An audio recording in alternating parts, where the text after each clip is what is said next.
liegen in Russland die Solowezki-Inseln. Der Solowezki-Archipel liegt im nördlichen Teil des Weißen Meeres und besteht aus 6 großen und vielen kleinen Inseln.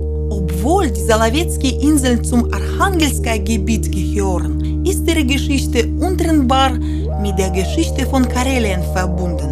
Die Novgoroder kolonisierten seit dem 17. Jahrhundert das Territorium am Weißen Meer. Dort begegneten ihnen seltene finno-ugrische Stämme. Damals verwandelten sich Solovki zu einem Ort für Fischer und Meerestierjäger. Das Solowezki-Kloster wurde im 15. Jahrhundert gegründet. Man hält die Heiligen Savati und Zosima für die Begründer des Klosters.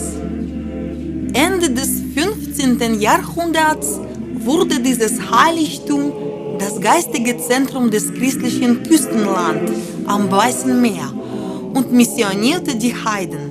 Im 16. Jahrhundert wurden auf den Inseln Wege angelegt, sowie auch Kanäle zwischen den Seen. Für Meeresschiffe wurde ein Hafen errichtet. Seit dieser Zeit war das Kloster die geistige, kulturelle und wirtschaftliche Hauptstadt im russischen Norden. Von 1922 bis 1939 wurden auf den Inseln Haftanstalten eingerichtet.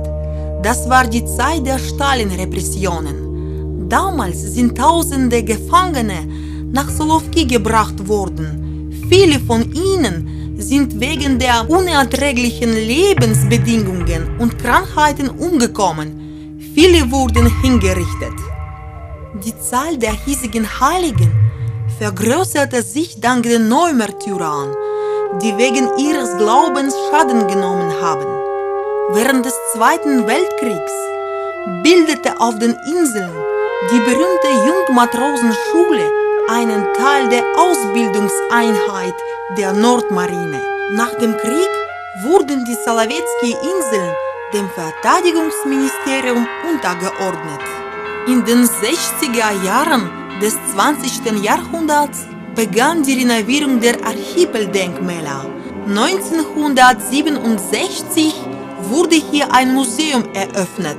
Zurzeit befindet sich auf den Inseln außer dem Kloster und dem Museum eine Siedlung, in der etwa 1000 Menschen wohnen.